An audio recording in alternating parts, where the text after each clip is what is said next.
अणुसंख्यक गुणधर्म का आज जो दूसरा टॉपिक है वो क्या है, क्वथनांक में उन्नयन है। अब हम यहां समझने का प्रयास करेंगे किसे हम कहते हैं क्वथनांक में उन्नयन। तो इसको जानने से पहले सबसे पहले हमको छोटी छोटी चीज जानना होगा किसे कहते हैं क्वथनांक, ये उन्नयन शब्द का क्या अर्थ है, ये हम पूरी डिटेल समझेंगे। देखिए आप लोग बहुत पहले से पढ़ते आए होंगे। सबसे पहले ये क्वथनांक क्या है, जिसको हम लोग कहते हैं क्या, बॉइलिंग पॉइंट। अगर देखा जाए तो 9th 10th वगैरह 11th से पढ़ते आए हैं, क्या पढ़ते हैं हम लोग कि वह ताप जिस पर कोई द्रव उबलता है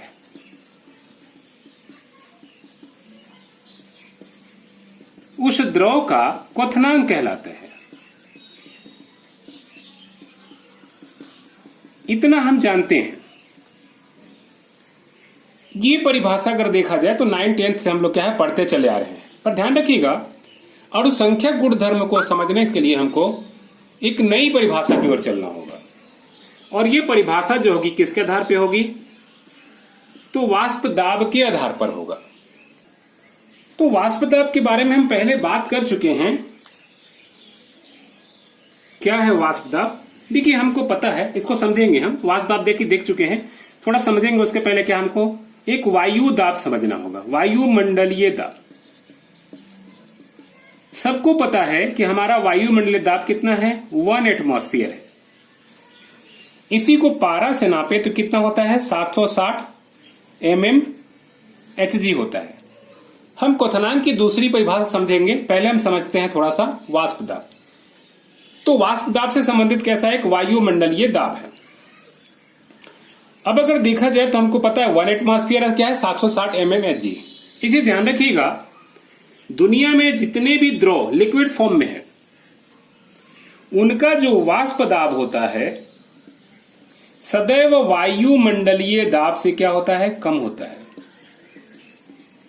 और जब तक इस द्रव का वाष्प दाब वायुमंडलीय दाब से कम है तभी तक यह किस अवस्था में होगा, द्रव अवस्था में होगा। याद रखिएगा, अगर इस द्रव का वाष्प दाब इस वायुमंडलीय दाब से क्या हो जाए, अधिक हो जाए, तो फिर यह द्रव नहीं रह जाएगा, किसमें, वाष्प में बदलने लगेगा, तुरंत ही वाष्प में बदल जाएगा। तो जितना भी दुनिया में द्रव है, बिल्कुल कॉमन पॉइंट को ध्यान रखिएगा, जितना भी दुनिया में द्रव है ना, उसका जो वाष्प दाब होता है सदैव वायुमंडलीय दाब से कम होता है। मतलब 760 से क्या होता है, कम होता है।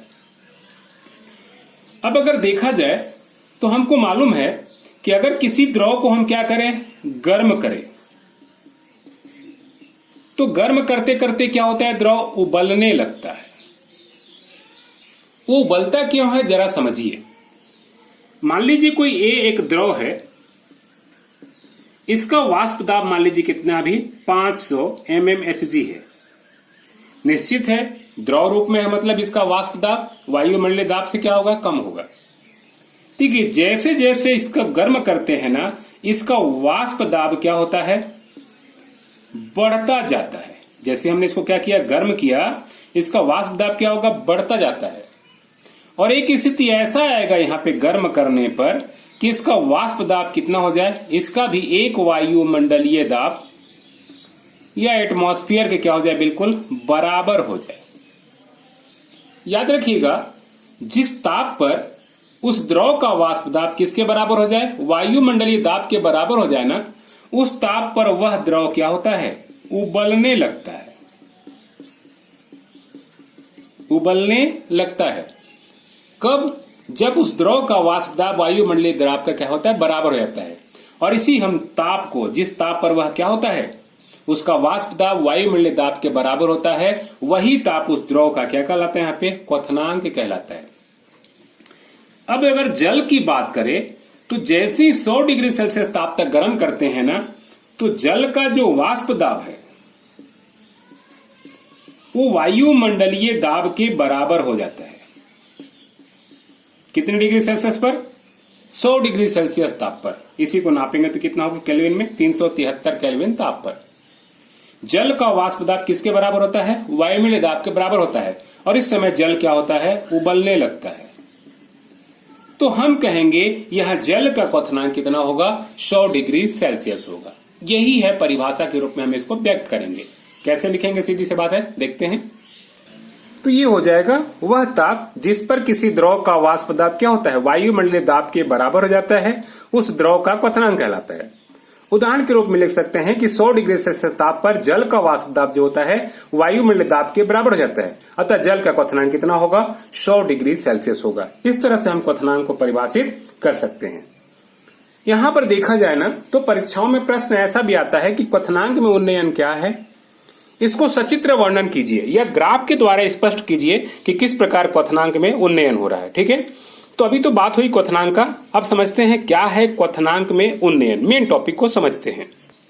अब यहां उन्नयन की बात करें, क्या है उन्नयन, ध्यान रखिएगा। यहां उन्नयन का जो अर्थ होता है वह क्या होता है, वृद्धि या बढ़ना। तो किस चीज की वृद्धि या क्या बढ़ने की बात हो रही है, जरा समझिए। अभी हम देख चुके, मान लीजिए अगर क्या है, शुद्ध जल है, इसकी मात्रा मान लीजिए 100 मिलीलीटर है, इस प्रकार है, तो हमको मालूम है कि इसका क्वथनांक कितना होगा, 100 डिग्री सेल्सियस होगा। मान लेते हैं 200 ml है ना, सेम राशि दिख रहा है, कंफ्यूजिंग होगा। यह शुद्ध जल है। अब क्या किया गया, एक दूसरा पात्र लिया गया, इसमें भी वही क्या है, 200 ml जल है, परंतु इसमें क्या कर दिया गया है, नमक मिला दिया गया है। नमक का घोल है। जल की मात्रा 200 ml है, अब नमक का घोल, ठीक है ना। अब ध्यान रखिएगा, अब इसका जो क्वथनांक होगा ना, वास्तव में क्या होगा, 100 डिग्री से अधिक हो सकता है, 101 डिग्री सेल्सियस हो। नमक यहां पे क्या है, अवाष्पशील विलेय है, यानी ऐसा विलेय है कि इसको अगर हम गर्म करेंगे तो उड़ेगा नहीं। नमक की जगह और भी ले सकते हैं, शक्कर भी ले सकते हैं। हो सकता है अगर और नमक घोले हम तो ये 102 डिग्री पे उबले, और नमक घोले तो 103 डिग्री पे उबले। क्या देखा जाता है कि जैसे जैसे इस जल में नमक की मात्रा हम अधिक घोलते जाते हैं ना, इसका क्वथनांक बढ़ता चला जाता है। जितना अधिक नमक घोलेंगे क्वथनांक उसका बढ़ता चला जाएगा। एक तरह से देखा जाए तो नमक के घोलने से यहाँ क्या है, इसकी क्वथनांक में लगातार वृद्धि हो रही है, और इसी वृद्धि को हम कहते हैं क्या, क्वथनांक में उन्नयन। ये केवल नमक के साथ नहीं होता है, कोई भी अवाष्पशील विलेय मिला दे, ग्लिसरॉल ही मिला दे और फिर उबाले, ग्लिसरॉल भी कैसा है, अवाष्पशील विलेय है।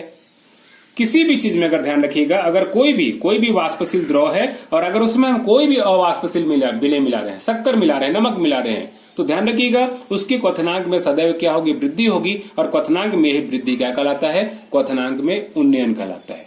ठीक है, हमने कहा कि परीक्षा में ऐसा आ सकता है कि क्वथनांक में उन्नयन को चित्र सहित वर्णन कीजिए।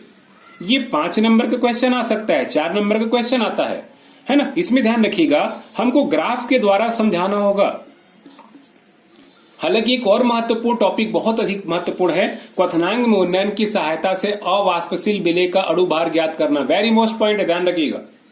पर उसके पहले हम समझेंगे ग्राफ के द्वारा कि आखिर कैसे कैसे ताप बढ़ता है, तो कैसे कैसे वाष्प बढ़ता है, और हमको ये पता करना होगा कि वास्तव में क्या है कि क्वथनांक में वृद्धि होती है। तो ये ग्राफ से हम समझ सकते हैं। ठीक है, तो परिभाषा के बाद हम लिख सकते हैं कि क्वथनांक में उन्नयन, परिभाषा लिख देंगे क्वथनांक में उन्नयन की। इसके बाद कैसे लिखेंगे, सबको पता है ना कि जब किसी वाष्पशील विलायक में कोई अवाष्पशील विलेय मिला दिया जाता है तो विलयन के क्वथनांक में वृद्धि हो जाती है, और क्वथनांक में यही वृद्धि जो होती है क्वथनांक में उन्नयन कहलाता है। पैराग्राफ चेंज करके लिखेंगे हम, क्या सीधी सी बात है कि क्वथनांक में उन्नयन को निम्न ग्राफ के द्वारा जाना जा सकता है। तो हम ग्राफ के द्वारा समझेंगे कैसे क्वथनांक में वृद्धि हो रही है। तो देखिए, क्वथनांक में वृद्धि के लिए क्या करेंगे, हम ग्राफ खींचेंगे। कैसा ग्राफ बनेगा जरा समझते हैं। देखिए, ग्राफ बनाने के लिए क्या होगा ना, एक तरफ हम वाष्प दाब लेंगे, दूसरी तरफ क्या लेंगे, ताप लेंगे, परम ताप के रूप में लेंगे। इस प्रकार हमको ग्राफ खींचना होगा। ये इधर क्या रहेगा, वाष्प दाब रहेगा, और इधर जो लेके चलेंगे, क्या लेके चलेंगे हम, इसका परम ताप लेके चलेंगे, इस प्रकार। तो इधर इसका रहेगा परम ताप। परम ताप मतलब केल्विन पैमाना की हम बात कर रहे हैं। इधर परम ताप लेके चलेंगे, ऊपर क्या ले लेंगे, यहां पे वाष्प दाब लेके चलेंगे। एक तरफ हम क्या ले रहे हैं, वाष्प दाब लेके चल रहे हैं, दूसरी तरफ परम। ये 0 है ना। अब समझिए, यहां पे एक चीज ध्यान देना होगा हमको। यहां पर मान लेते हैं यहां पे क्या है, ये एक वायुमंडलीय दाब है। इसको हम शो कर लेते हैं थोड़ा सा। ये बढ़ते क्रम में है, इस प्रकार ये हम यहां पे लगा दे रहे निशान। भाई यहां 0 है, 100, 200, ये जो पॉइंट दिख रहा है ये कितना है, 760 mm है Hg से ना पारे के हिसाब से, या चाहे तो लिख सकते हैं 1 एटमॉस्फेयर। ठीक है, ये हमको पता है। अब हमको मालूम है कि दुनिया में जितने भी द्रव होंगे उनका वाष्प दाब क्या होगा, सदैव इस वायुमंडलीय दाब के नीचे होगा। अब मान लीजिए कोई विलायक है, जल ही है, इसका वाष्प दाब फिलहाल कितना है, यहां पे है, ये इतना वाष्प दाब हो सकता है 200-250 ml हो, यहां पे है। अब क्या देखा गया है ना, जैसे जैसे ताप बढ़ता है इसका वाष्प दाब भी धीरे धीरे क्या होगा, इस प्रकार बढ़ता चला जाता है। इस प्रकार ये हम लाइन खींच दे रहे हैं पूरी तरह से, इस तरह बढ़ता चला जाएगा इस प्रकार। और एक स्थिति ऐसा आएगा ना कि एक ताप पर इसका जो वाष्प दाब है किसके, वायुमंडलीय दाब के क्या होगा, बराबर हो जाएगा। ये ग्राफ को हम शो कर रहे हैं किससे, ए और बी से। ये जल का मान ले या फिर क्या मान लेते हैं, शुद्ध विलायक का है, ये विलायक का है। ये जो पॉइंट है ध्यान रखिएगा, ये वो पॉइंट है जिस पर क्या है, इस विलायक का वाष्प दाब इस वायुमंडलीय दाब के क्या है, बराबर है। अब मान लेते हैं इसका संगत ताप क्या है, जरा हम देखते हैं। तो इसका संगत ताप हम यहां पर ले लेते हैं, ये कुछ इस प्रकार। तो ये इसका संगत ताप हो गया, ये ना मान लेते हैं क्या है, टी है, टेम्परेचर है, इसको बी से व्यक्त कर रहे हैं। बी मतलब बॉइलिंग, टीबी मतलब बॉइलिंग पॉइंट, किसके लिए, विलायक के लिए। चूंकि विलायक शुद्ध है इसलिए पहचान के लिए क्या लगा रहे हैं यहाँ पे, T0 भी लगा रहे हैं। ये क्या है, तो T0 भी है। अब एक हम ले लेते हैं कैसा, देखिए होता क्या है ना वास्तव में, कि जैसे इसी जल में अगर क्या कर दे, हम नमक घोल दें, ये ध्यान रखिएगा, जैसे इसमें नमक घोलेंगे ना इसका वाष्प दाब नीचे गिरता है, याद रखिएगा। इतनी मात्रा में नमक घोल रहे हैं, मान लीजिए इसका वाष्प दाब घट करके यहां नीचे चला जा रहा है। एक चीज याद रखिएगा, जब भी किसी भी वाष्पशील विलायक में ना अगर कोई अवाष्पशील विलायक मिलाते हैं तो उसका वाष्प दाब क्या होता है, घट जाता है।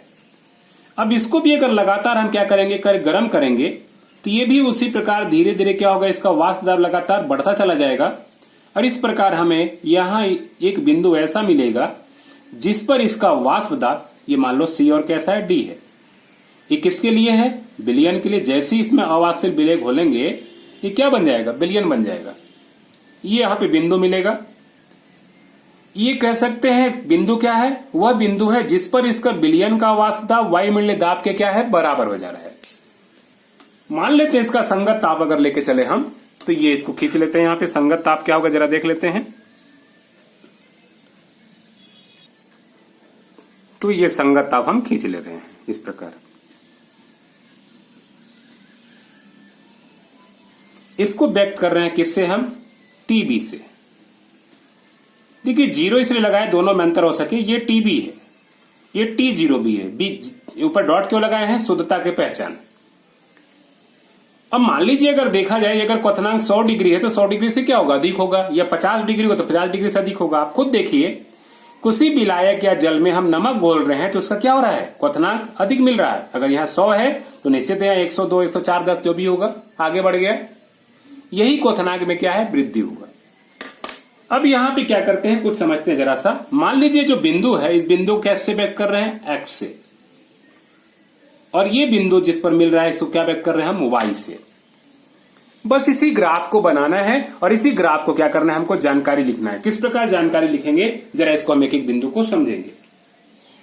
यहां पे देखिए क्या दिख रहा है आपको, बिंदु वक्र, ये दिख रहा है ग्राफ में। वक्र क्या है, ये भी विलायक का, शुद्ध विलायक का वाष्प दाब वक्र है, और CD जो है क्या है, शुद्ध तो नहीं कहेंगे, विलयन का वाष्प दाब वक्र है। यानी आपको दिख रहा होगा कि इस विलायक में जब अवाष्पशील विलय मिला रहे हैं तो क्या हो रहा है, इसकी वाष्प दाब में कमी हो रहा है, और जैसे जैसे गर्म कर रहे हैं इसका भी वाष्प दाब बढ़ रहा है।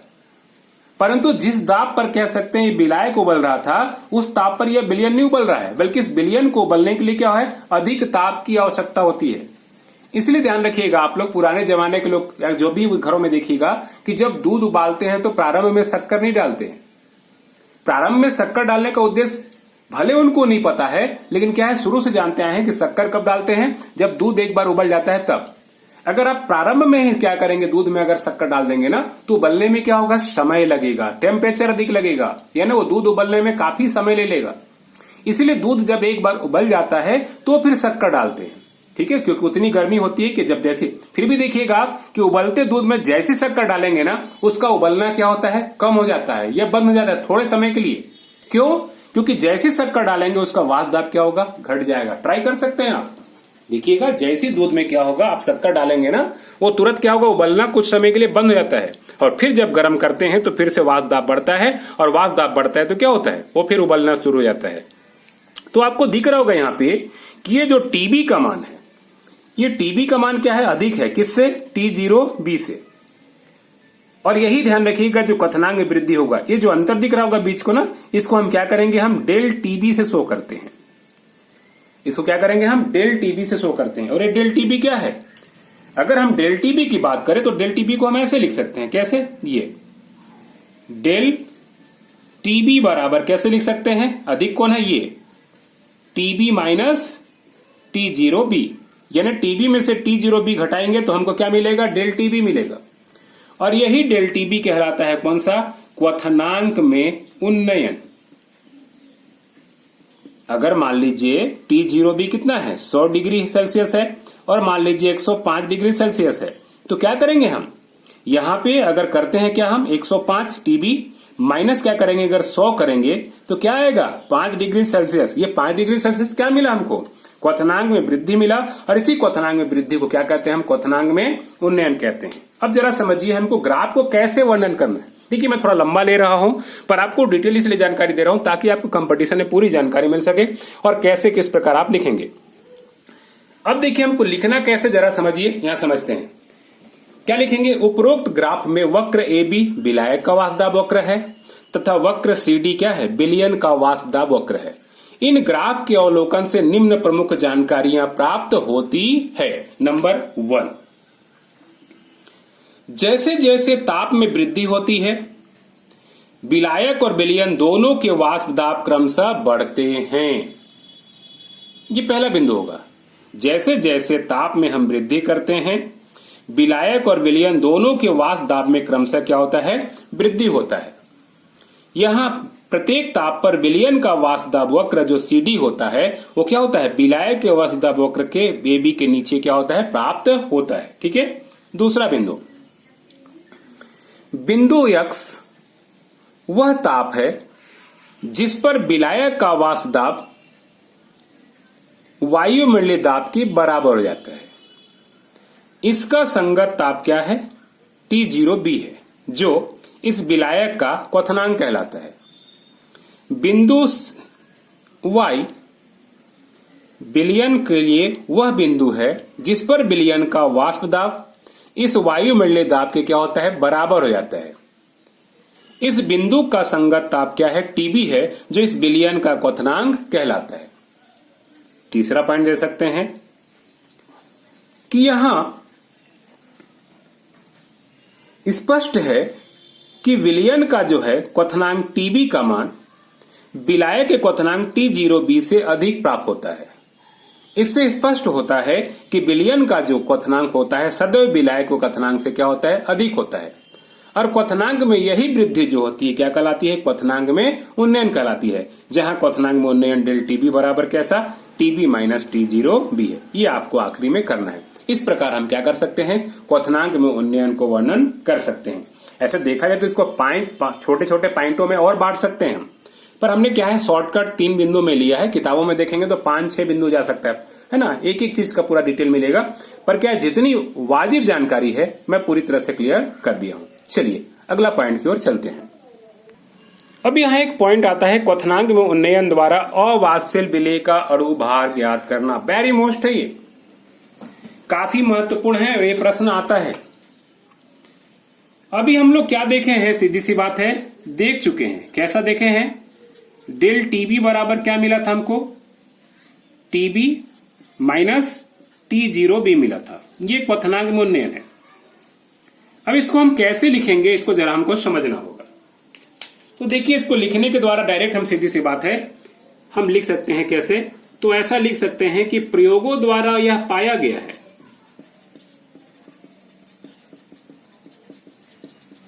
कि विलयन की मोललता की क्या होती है? समानुपाती होती है। क्वथनांक मूल्यांकन जो होती है क्या? विलयन की मोललता की समानुपाती होती है। ये प्रयोगों द्वारा पाया गया है। ठीक है, इतना आपको लिखना होगा। अर्थात क्या होगा? लिख सकते हैं डेल टीबी बराबर कैसे? डेल टीबी समानुपाती क्या? स्मॉल एम यहां क्या है? मोललता है। या इसी को लिख सकते हैं क्या? डेल टीबी बराबर के बी एम। बी क्यों लगा रहे हैं? क्योंकि बॉयलिंग पॉइंट से संबंधित है। ये इक्वेशन नंबर फर्स्ट। ध्यान रखिएगा, जहां के बी जो है एक क्या है? स्थिरांक है।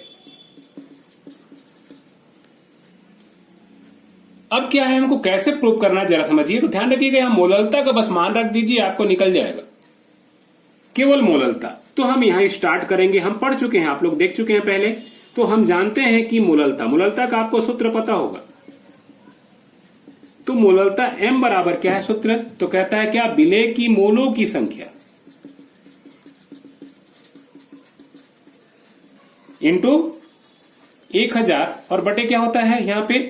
तो आप लोग जानते होंगे विलायक का द्रव्यमान किसमें? ग्राम में। 1000 से मल्टीप्लाई तो ग्राम में होता है। ये सूत्र आपको पता है। बस अगर हमें यहाँ विलेय की मोलों की संख्या अगर पता हो जाए, विलायक का द्रव्यमान पता हो जाएगा, तो क्या होगा? हम सरलता से निकाल सकते हैं। तो चलिए हम जानते हैं विलेय की मोलों की संख्या बराबर क्या सूत्र होता है? ये सूत्र होता है विलेय की मोलों की संख्या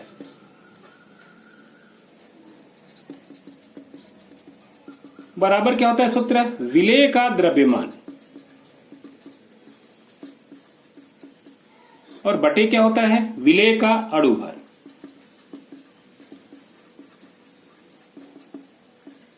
यानी विलेय के द्रव्यमान में अगर हम क्या कर दे? विलेय के अणुभार का भाग दे दे, तो हमें क्या मिल जाएगा यहाँ पे? विलेय की मोलों की संख्या। तो हमको क्या करना पड़ेगा? विलेय का द्रव्यमान मानकर चलना पड़ेगा, विलेय का अणुभार मानकर चलना पड़ेगा और विलायक का द्रव्यमान मानकर चलना पड़ेगा। तो वही मान रहे सीधी सी बात है। कैसा? कि माना विलायक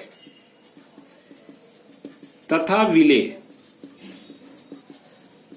का द्रव्यमान क्रमशः WA वह क्या है? WB ग्राम है। WA मतलब क्या होगा? विलायक के लिए होगा और WB किसके लिए है? विलेय के लिए है। तथा क्या मान के चल रहे हैं? विलेय का अणुभार क्या है? MB ग्राम है।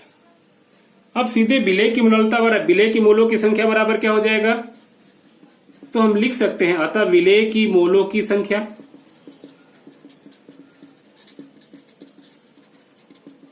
बराबर क्या कर रहा है? विलेय का द्रव्यमान। विलेय का द्रव्यमान कितना है? WB और अणुभार कितना है? MB। ये MB हो जाएगा। किस में मापेंगे हम? मोल में। मोल निकल गया। तो सीधे क्या करें हम? मोललता में मान रखे, सीधी सी बात है। तो अतः मोललता बराबर क्या हो जाएगा? तो मोललता M बराबर हो जाएगा विलेय की मोलों की संख्या बराबर क्या होगा? WB हम क्या निकल चुका है? MB। ये निकल चुका है, रख दिए। गुणित कितना हो जाएगा? 1000 और बटे विलायक का द्रव्यमान। विलायक का द्रव्यमान कितना है यहाँ पे? WA। तो हम रख देंगे WA, है ना। इसी को M बराबर क्या लिख सकते हैं हम यहाँ पे? तो M बराबर लिख सकते हैं क्या? WB, है ना, इंटू 1000 और बटे क्या हो जाएगा? MB चला जाएगा नीचे, इंटू कैसा? WA। ये मोललता का मान क्या है? निकल चुका है। अब सीधे क्या करेंगे हम? इस फार्मूला में मान रख देंगे। ये दिख रहा होगा आपको, डेल टीबी बराबर कैसा? KBM। तो इस प्रकार इसे मान रखे। अतः सीधी सी बात है, क्या हो जाएगा? अतः डेल टीबी बराबर KB तो रहेगा ही रहेगा, ठीक है ना। और मोललता की जगह क्या हो जाएगा यहाँ पे? तो ये हो जाएगा WB इंटू 1000 और बटे क्या हो जाएगा? MB into WA। दिख रहा है? ये है मुख्य रूप से हमको क्या निकालना है? अवाष्यशील विलेय का अणुभार। तो या इसी को हम लिख सकते हैं क्या? अगर यहां से MB निकाले तो क्या हो जाएगा? MB बराबर, तो ऊपर क्या रहेगा? KB अपने जगह रहेगा, इंटू WB इंटू 1000 और डिवाइडेड में क्या हो जाएगा? तो ये डेल TB कहां चला आएगा? नीचे, इंटू WA। ये इक्वेशन नंबर कैसा? सेकेंड। देखिए, यही है अवाष्यशील विलेय का अणुभार ज्ञात करने के लिए सूत्र। यहां दो बातें ध्यान रखिएगा। जैसे अभी KB की बात करें ना, KB ध्यान रखिएगा क्या है? स्थिरांक है। देखिए हम लोग क्या पढ़ रहे हैं? क्वथनांक में उन्नयन द्वारा अवाष्यशील विलेय का अणुभार। तो KB जो स्थिरांक है इसको विशेष नाम दिया गया है। इसमें क्या करना है आपको, जोड़ना है शब्द मोलल, इसी में जोड़ देंगे, मोलल क्वथनांक उन्नयन स्थिरांक इसको कहते हैं। यानी क्वथनांक में उन्नयन में से में को हटा दिए, क्वथनांक, क्वथनांक के पहले क्या जोड़े, मोलल और आगे स्थिरांक, जिसका नाम क्या होगा, केबी का, मोलल क्वथनांक उन्नयन स्थिरांक। तो वहां केबी हम लिख सकते हैं चाहे तो, कि जहां स्थिरांक है जिसे मोलल क्वथनांक उन्नयन स्थिरांक। कभी कभी ये प्रश्न भी आता है कि मोलल क्वथनांक उन्नयन स्थिरांक क्या है। ठीक है, चलिए हम लिख सकते हैं क्या कि समीकरण 2 जो दिख रहा होगा कि दाएं पक्ष की अगर राशियां, इस पक्ष की राशियां का मान ज्ञात हो, मतलब के भी हमको पता हो, डब्ल्यू भी अगर पता हो, डब्ल्यू ए पता हो, डेल टी बी का मान पता हो, तो क्या कर सकते हैं, एम बी का मान हम सरलता से क्या कर सकते हैं, ज्ञात कर सकते हैं। ध्यान रखिएगा यह विधि को एक विशेष नाम दिया गया। इस विधि से अगर हम क्या करें, अवास्तविक विलेय का अणुभार नाम करें तो एक विशेष विधि का नाम दिया गया है। इस विधि को क्या बोलते हैं, इबुलियोस्कोपी विधि। इबुलियोस्कोपिक है ना, स्कोपिक विधि, इबुलियोस्कोपिक विधि कहते हैं। तो आप कह सकते हैं कि इस विधि को इबुलियोस्कोपिक विधि कहते हैं। इस विधि के द्वारा हम क्या कर सकते हैं, तो अवास्तविक विलेय का अणुभार ज्ञात कर सकते हैं। यही था मुख्य रूप से कैसा, क्वथनांक उन्नयन, और क्वथनांक उन्नयन की सहायता से अवास्तविक विलेय का अणुभार। इतनी डिटेल आपको जानकारी होना चाहिए। चलिए चलते हैं अगले। अणुसंख्यक गुणधर्म का अगला टॉपिक जो है वो क्या है, हिमांक में अवनमन है। तो जरा समझते हैं क्या है हिमांक में अवनमन और इसकी डिटेल जानकारी लेके चलते हैं। देखिए हिमांक शब्द आया फ्रीजिंग पॉइंट, एफ से व्यक्त करेंगे ना। तो देखिए हिमांक की बात करें तो देखिए जनरली क्या कहते हैं कि जिस ताप पर कोई ठोस, कोई भी द्रव क्या होता है, ठोस में बदलता है। द्रव किस में बदलेगा, ठोस में परिवर्तित। तो ये सामान्य परिभाषा होता है। जैसे जल की बात करें, पानी की बात करें तो क्या होता है, 0 डिग्री सेल्सियस ताप पर क्या होता है, बर्फ में बदलता है। तो कहेंगे जल का हिमांक क्या है, 0 डिग्री सेल्सियस है। अब यहां हिमांक में अवनमन की बात करें, ध्यान रखिएगा हमको अणुसंख्यक गुणधर्म की अगर परिभाषा लेकर चलना होगा और उसके हिसाब से, तो किसके आधार पे चलना होगा, हमको वाष्प दाब के आधार पे चलना होगा। जैसे हम क्वथनांक उन्नयन में देखे थे, ये तो सामान्य बात हो गई कि जिस ताप पर कोई द्रव क्या होता है, ठोस में परिवर्तित होता है, वही ताप उसका हिमांक में कहलाता है। लेकिन वाष्प दाब की परिभाषा कुछ अलग है वाष्प दाब के हिसाब से। इसमें क्या है ना, वह ताप, इसको परिभाषा में कुछ ऐसा लिख सकते हैं, वह ताप जिस पर किसी पदार्थ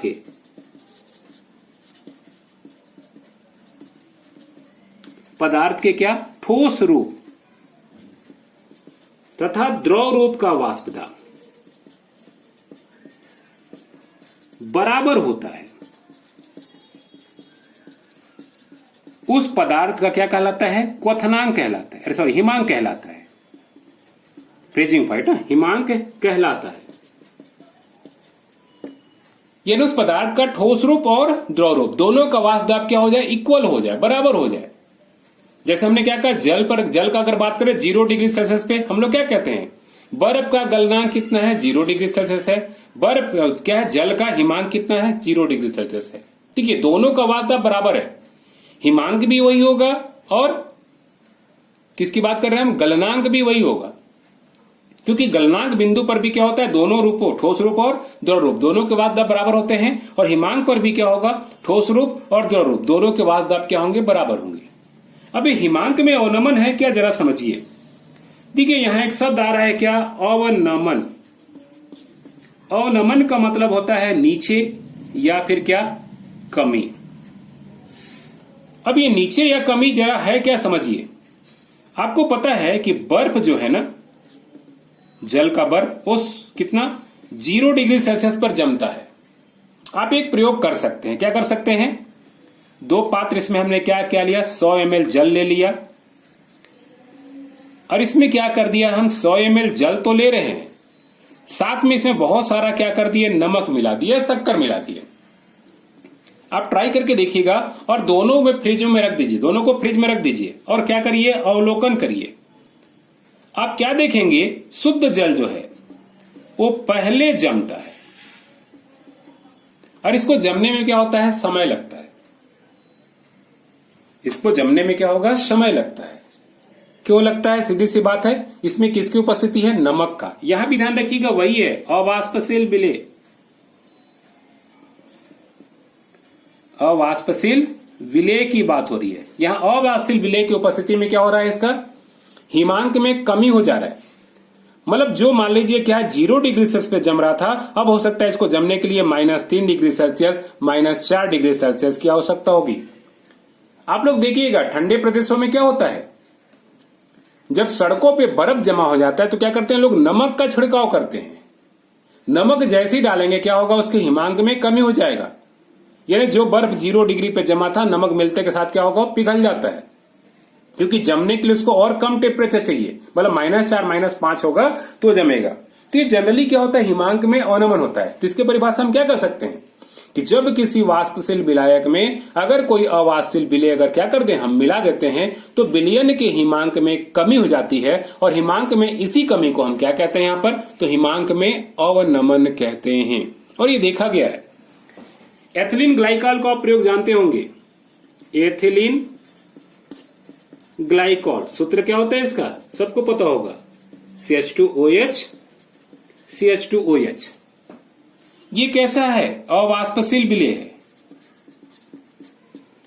इसका टॉपिक आपको मिलेगा, इसका किस रूप में उपयोग करते हैं, तो एंटी फ्रीज के रूप में इसका उपयोग करते हैं। हालांकि क्या है, अब इसका उपयोग जनरली कम दिखता है क्योंकि पुराने जमाने के मॉडल की गाड़ियां बंद हो गई।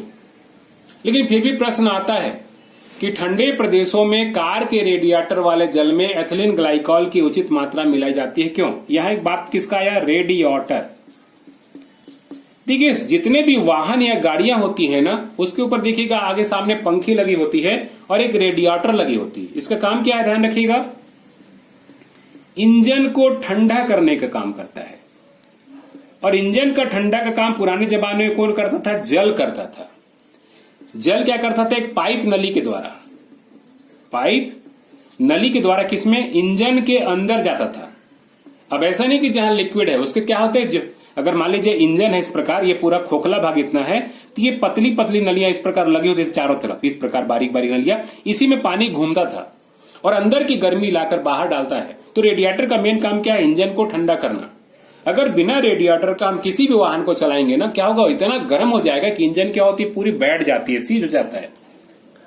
ठीक है, अब यहां बात हो रहा है एंटी फ्रीज के रूप में। तो पुराने जमाने में क्या करते थे, हम किसका उपयोग करते थे, जल का उपयोग करते थे। अब तो कहते हैं कूलेंट आता है, लिक्विड आता है उसमें ठंडा करने का। अब जल का प्रयोग शायद बंद हो चुका है। तो अब देखिए क्या है, पुराने जमाने में जल का जो उपयोग करते थे ना, और कश्मीर साइड अगर कोई जाते थे मान लीजिए यहाँ पे, तो क्या होता था, रात में गाड़ी ठंडी होती थी तो रेडिएटर का जल क्या होता, जम जाता था। अब सुबह गाड़ी स्टार्ट कर रहे हैं तो क्या होगा, गाड़ी स्टार्ट ही नहीं होता था। जनरली क्या होगा, जो उसका सप्लाई होता है, किसका, पानी का सप्लाई, वो बिल्कुल क्या है, हो ही नहीं पाता था। तो इंजन क्या हो जाएगा, अगर स्टार्ट हो गया तुरंत गर्म हो जाता था। पानी जब तक नहीं घूमेगा इंजन में, तब तक क्या होगा, वो इंजन को ठंडा नहीं करेगा, गाड़ी का कह सकते हैं खराब होने का चांस रहता है। तो ठंडे प्रदेशों में क्या करते थे मालूम, ये रेडिएटर वाले जल में एथिलीन ग्लाइकॉल की भरपूर मात्रा मिला देते थे। एथिलीन ग्लाइकॉल की उपस्थिति में क्या होगा, ये जमने नहीं पाता है, कौन, जल, लिक्विड रूप में, कितना भी ठंडा पड़ जाए। अगर हमको मालूम है कि वहां का टेम्परेचर -5 डिग्री सेल्सियस है, तो उसके हिसाब से हम क्या करें, भरपूर मात्रा में एथिलीन ग्लाइकॉल मिला देंगे। अब हो सकता है कि मिलाने से वो -6, -7, -10 डिग्री सेल्सियस पर भी जम ना पाए। तो जब जल नहीं जमेगा तो क्या होगा, सरलता से गाड़ी हम चला सकते हैं। तो ध्यान रखिएगा, ये क्लियर है यहाँ पर कि एथिलीन ग्लाइकॉल मिलाने से क्या हो रहा है, जल के हिमांक में कमी हो जा रहा है। और इसी कमी को हम कहते हैं क्या, हिमांक में अवनमन। अब एक प्रश्न यहां भी बनता है उसी के हिसाब से कि हिमांक में अवनमन को हम कैसे व्यक्त करें। तो परीक्षा में कभी कभी आता है कि हिमांक में अवनमन को क्या करिए, आप ग्राफ के द्वारा स्पष्ट करिए कि किस प्रकार हिमांक में अवनमन होता है। तो हम चलेंगे कैसे ग्राफ के द्वारा हम स्पष्ट करें, उसी के हिसाब से कैसा क्वथनांक मूल्यांकन की सहायता जो है ना, उसी के हिसाब से हम हिमांक में अवनमन को भी लेके चलेंगे कि कैसे हिमांक में अवनमन होता है। तो हम एक ग्राफ खींच के देखते हैं। तो चलिए लेके चलते हैं। देखिए इधर क्या लेंगे, हम परम ताप ले लेंगे पिछले जैसा, इधर कैसा, वाष्प दाब। देखिए यहाँ पे क्या है, कोई भी द्रव एक पॉइंट जैसा हमने लेते हैं, यहाँ पर पॉइंट है, कोई द्रव है, उसका क्या है, यहाँ पे अभी वाष्प दाब है। शुद्ध विलायक लेके चलते हैं। अब देखिए हिमांक है, बात कर रहे हैं हिमांक का, ठंडा करेंगे। देखिए जैसे जैसे क्या करेंगे, ठंडा करते हैं ना, इसका वाष्प दाब लगातार क्या होगा, घटता चला जाएगा, इस प्रकार घटता चला जाएगा। इस प्रकार मान लो यहां तक घट गया। अब यहां पे एक ऐसा बिंदु मिल रहा है, ध्यान रखिएगा, जिस पर क्या है, वाष्प दाब इसका ठोस और द्रव दोनों के वाष्प दाब क्या के बराबर हो जाए। ठीक है, यहां पे मान लीजिए इसका हम इस प्रकार ताप ले ले रहे हैं, संगत ताप। ये किसकी बन रहा है? ये विलायक के लिए बन रहा है।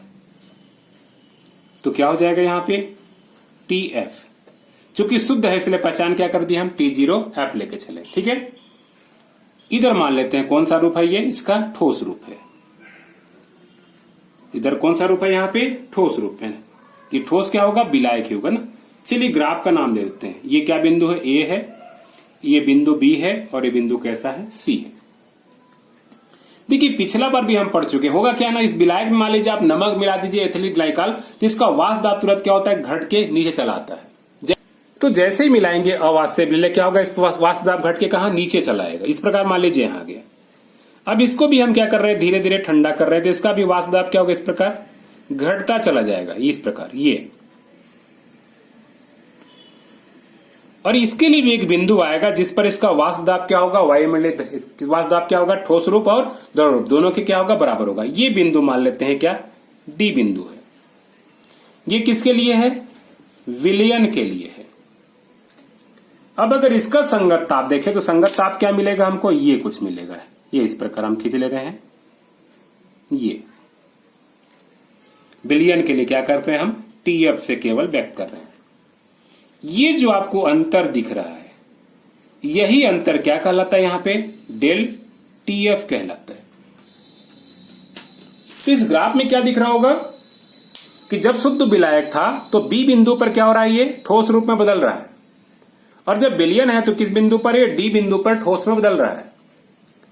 अब मान लीजिए अगर 0 डिग्री सेल्सियस है तो क्या होगा? इधर पीछे जाएंगे तो इधर बढ़ते क्रम है, 0 1 2, इधर क्या होगा? -1 -2। यानी आप देख रहे हैं कि इस विलायक में जैसे हम अवाष्पशील विलय मिलाकर विलयन बना रहे हैं, उसके वाष्प दाब में क्या हो रही है? कमी हो रही है। और जैसे जैसे ठंडा कर रहे हैं तो जिस ताप पर यह शुद्ध विलायक जम रहा है, उसकी अपेक्षा क्या? उससे कम ताप पर क्या हो रहा है? जम रहा है। यानी एक तरह से क्या हो रहा है? हिमांक में यहाँ पे कमी हो रही है। और हिमांक में इसी कमी को हम कहते हैं क्या? हिमांक में अवनमन। यहाँ अगर डेल TF की बात करें तो क्या है? यहाँ पे हम लिख सकते हैं डेल TF बराबर अधिक कौन सा है? T0F। तो यहाँ क्या हो जाएगा? T0F माइनस क्या होगा? TF। ये जो डिफरेंस आएगा, ये अंतर आएगा, इसी अंतर को हम क्या कहते हैं? यहाँ पे हिमांक में अवनमन कहते हैं। देखिए ग्राफ बनाने के बाद क्या होगा? इसकी डिटेल हमको लेके चर्चा चलना होगा, है ना। किस प्रकार हम परीक्षा में लिखेंगे, कैसे व्यक्त करेंगे, जरा समझिए। तो हम लिख सकते हैं क्या कि उपरोक्त ग्राफ में जो है वक्र ABC किसका? विलायक का वाष्प दाब वक्र है। और वक्र कैसा? D, इधर क्या लेते हैं हम? E, है ना। किसका है? विलयन का वाष्प दाब वक्र है। या इसको ऐसा भी व्यक्त कर सकते हैं कि उपरोक्त ग्राफ में वक्र BC विलायक का वाष्प दाब वक्र है और वक्र DE विलयन का वाष्प दाब वक्र है। यहाँ वक्र AB जो है ठोस हुए विलायक का क्या है? वाष्प दाब वक्र है। इधर द्रव का, इधर क्या है? ठोस का है। ये ऐसे भी आप व्यक्त कर सकते हैं। उपरोक्त ग्राफ के अवलोकन से निम्न प्रमुख जानकारियां प्राप्त होती हैं। तो कौन कौन सी जानकारियां प्राप्त होगी, इसको लेके चलना होगा। जैसे क्वथनांक में चले थे वैसे यहां पर भी लेके हम क्या करेंगे? चलेंगे। पहली बिंदु क्या कहेंगे हम कि ठीक है, हम लोग ठंडा जरूर किए हैं लेकिन लिखने का तरीका वैसी होगा। हम यहां से स्टार्ट करेंगे। जैसे जैसे ताप बढ़ता है, विलायक और विलयन दोनों के वाष्प दाब क्रमशः क्या होते हैं? बढ़ते हैं। प्रत्येक ताप पर विलयन का वाष्प दाब वक्र विलायक के वाष्प दाब वक्र की क्या होता है? नीचे प्राप्त होता है। पहली बिंदु होगी। दूसरी बिंदु क्या कहेगा?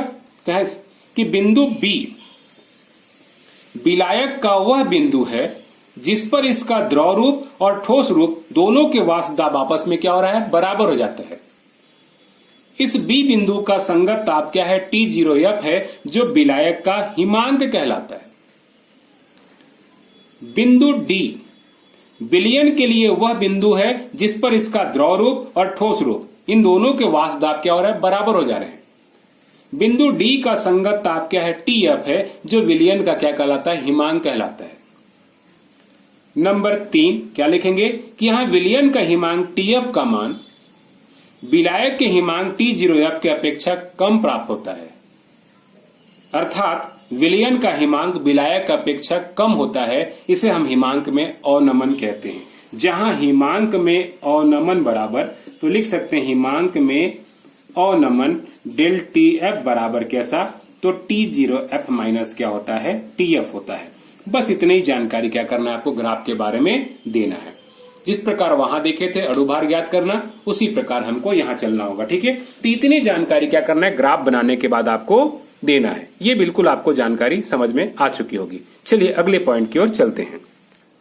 तो अगला टॉपिक क्या है, हिमांक में अवनमन द्वारा अवाष्पशील विलेय का अणुभार ज्ञात करना। ये भी वेरी मोस्ट पॉइंट है और ये सेम होगा जैसा क्वथनांक मूल्यांकन था ना, वैसे सेम होगा। यहां भी वही लिखेंगे, स्टार्ट करेंगे कि प्रयोगों द्वारा पाया गया है कि हिमांक में अवनमन जो होती है क्या होती है, विलयन की मूललता के समानुपाती होती है। इस प्रकार हम कर लेंगे परिभाषा लिखने के बाद डेल टी एफ समानुपात एम या डेल टी एफ बराबर के एफ। परिभाषा लिख करके इतनी जानकारी जैसे पिछले बार था वैसी तरह पे। यह देखिए फ्रीजिंग पॉइंट के हिसाब से जगह जगह क्या हम एफ लगाए हैं, ठीक है ना, हिमांक के हिसाब से। अब यहां सेम वही रहेगा, कैसा, जहां के एफ क्या है, एक स्थिरांक है। इसको नाम दे सकते हैं, इसमें क्या शब्द लगता है शुरू में, मोलल लगता है। हिमांक में अवनमन है, में को हटा दीजिए तो क्या हो जाएगा, मोलल हिमांक अवनमन स्थिरांक कहते हैं। अब सीधी सी बात है, क्या पिछले जैसा हमको मोललता का पूरा मान निकालना होगा। तो जैसे पिछले बार निकाले थे क्वथनांक मूल्यांकन में, वैसे क्या होगा, हिमांक में अवनमन निकालेंगे। कैसे निकलेगा जरा देखते हैं। ये हम देख चुके थे पिछला में।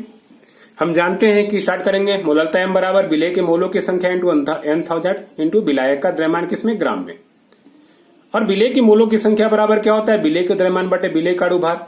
फिर मान लीजिए हम माना विलायक तथा विलेय का द्रव्यमान क्रमशः क्या है, WA तथा क्या है, WB ग्राम है, तथा विलेय का अणुभार क्या है, MB ग्राम है। सीधे रख देंगे तो विलेय के मोलों की संख्या बराबर क्या होगा, W बटे MB मोल, है ना, या मोललता M बराबर क्या होगा, WB बटे MB इंटू 1000 बटे WA। इतना आप लोग क्या है जानते हैं, ठीक है ना।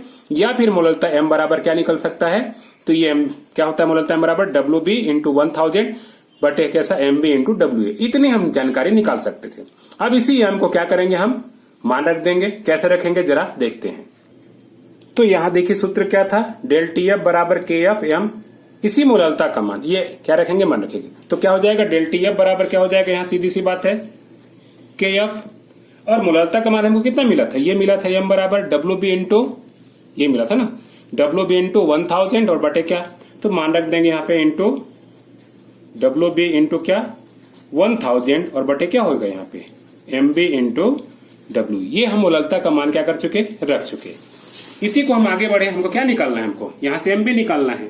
तो एमबी बराबर क्या हो जाएगा, तो एमबी बराबर ऊपर तो सेम रह जाएगा के F into W B into 1000, नीचे क्या आ जाएगा, ये डेल टी आ जाएगा एमबी की जगह, और क्या होगा डब्ल्यू ए। यही क्या होगा, हिमांक में अवनमन द्वारा अवाष्पशील विलेय का अणुभार ज्ञात करने की क्या होगी, विधि होगी। देखिए पिछली विधि को क्या कहते हैं हम, इबुलियोस्कोपी विधि। इस विधि को बोलते हैं क्या, क्रायोस्कोपिक विधि। क्रायोस्कोपिक विधि, इस विधि के द्वारा अगर हम अवाष्पशील विलेय का अणुभार निकाल रहे हैं, इस विधि को क्रायोस्कोपिक विधि कहते हैं। इस प्रकार हम हिमांक में अवनमन को क्या कर सकते हैं, सरलता से देख सकते हैं। दोस्तों उम्मीद है पूरी वीडियो आपको समझ में आ गई होगी, क्या है क्वथनांक मूल्यांकन, क्या है हिमांक में अवनमन, ठीक है, ये पूरी जानकारी मिल चुकी होगी। देखिए हिमांक में अवनमन के अनुप्रयोग भी आते हैं, तो हम बता चुके थे, कार के रेडिएटर और जल में एथिलीन ग्लाइकॉल को उचित मात्रा मिलाना। इसके अलावा हम क्या बताए थे कि ठंडे प्रदेशों में क्या होता है, सड़क पर से बर्फ को हटाने के लिए नमक का छिड़काव करते हैं ना, जो क्या कर देता है, हिमांक में कमी कर देता है। एक चीज और लिख सकते, ध्यान रखिएगा। देखिए जहां बर्फ जमा होता है ना फैक्ट्री में, देखिएगा वहां क्या करते हैं ना, पानी में ही बर्फ जमाते हैं ट्रे लगा लगा करके। लेकिन जो पानी होता है ना, उस पानी में क्या होता है, भरपूर नमक रहता है। उसी नमक के चलते क्या होता है, नीचे का पानी नहीं जमता है, ऊपर ट्रे में रखा क्या होता है, पानी जम जाता है। तो हमेशा ध्यान रखिएगा, जहां भी बर्फ जमाने का काम होता है ना पानी की सहायता से, उस पानी में पहले से ही भरपूर मात्रा में क्या होता है, नमक घोल दिया जाता है, जो हिमांक में क्या होता है, कमी होती है। चलिए दोस्तों, उम्मीद है पूरी तरह से आपको ये टॉपिक समझ में आ गया होगा। अगर किसी प्रकार की कोई संशय या समस्या हो या कुछ और भी जानना हो इससे संबंधित, तो आप कमेंट सेक्शन में कमेंट्स कर सकते हैं। Okay, thank you, good bye.